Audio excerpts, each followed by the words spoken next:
నమస్తే బోసుకుమరి. వైసీపీ పార్టీకి సంబంధించి అయితే మాత్రం మిథున్ రెడ్డి గారికి కంప్లీట్ గా సపోర్ట్ చేస్తున్నటువంటి పరిస్థితులు అయితే ఉన్నాయి. దీన్ని కూడా సోషల్ మీడియాలోనే ప్రొజెక్ట్ చేస్తున్నారు. దీనికి సంబంధించి we stand with Mithun Reddy అనేటువంటి విధంగా ఒక హ్యాష్ ట్యాగ్ తయారు చేసి దాంతో పోస్టులు రెడీ చేసి సోషల్ మీడియాలో విపరీతంగా ప్రొజెక్ట్ చేసినటువంటి పరిస్థితులు అయితే ఉన్నాయి.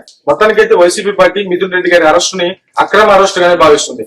ఎవరిని అరెస్ట్ చేసినా సరే అక్రమ అరెస్టు, ఎవరిని మామూలు విచారణ పిలిచినా అక్రమ విచారణ అనేటువంటి విధంగా వెళ్ళిపోతుంది.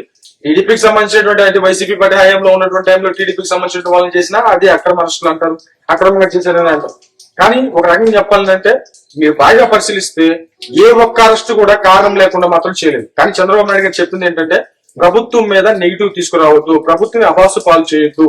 నిజంగా ఒక వ్యక్తిని కదిలించాలంటే, ఒక వ్యక్తిని అరెస్ట్ చేయాలంటే పూర్తిగా ఎంక్వైరీ చేయండి, సాక్ష్యాధారాలు దొరికితేనే కేసు పెట్టండి అనేటువంటి విధంగా ఆల్రెడీ చంద్రబాబు నాయుడు గారు ఆదేశాలు ఇచ్చారని తెలుస్తుంది. అంటే చాలా జాగ్రత్తగా ముందుకు వెళ్ళండి, కుదరకపోతే వదిలేసేయండి తప్ప ఒకవేళ మీరు కేసు పెట్టి అది కోర్టుకు వెళ్లి అది వీగిపోయి ప్రభుత్వానికి చెడ్డ పేరు వస్తుంది. కాబట్టి అవసరమైనటువంటి వద్దు, అవసరమైనటువంటి వాటి వరకు వెళ్ళండి అనేటువంటి విధంగా ఆల్రెడీ ఆదేశాలు వెళ్ళిపోయినటువంటి పరిస్థితులు ఉన్నాయి, ఆదేశించినటువంటి పరిస్థితులు ఉన్నాయి. కాబట్టి అదే విధంగా మిథున్ రెడ్డి గారిని ఆశామాషిగా అరెస్ట్ చేయలేదు, పక్కా ఆధారాలతో అరెస్ట్ చేసినటువంటి విధంగా అయితే మాత్రం క్లియర్ గా తెలుస్తున్నటువంటి పరిస్థితులు అయితే ఉన్నాయి.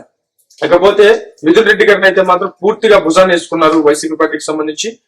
టోటల్ ఏంటంటే ఆయనకి ఎలాంటి సంబంధం లేదు, అసలు మద్యం కుంభకోణానికి ఆయనకి సంబంధం లేదు, అసలు మద్యం కుంభకోణం చేసిన చంద్రబాబు అనేటువంటి విధంగా ఆయన మీద తోసేసి మద్యం కుంభకోణం అసలు ఆంధ్రప్రదేశ్ లో జగన్మోహన్ రెడ్డి గారి జరగలేదు, మిథున్ రెడ్డి గారు అసలు ఏం తెలియనటువంటి వ్యక్తి అనేటువంటి విధంగా మొత్తానికైతే వైసీపీ పార్టీ ప్రొజెక్ట్ చేస్తుంది.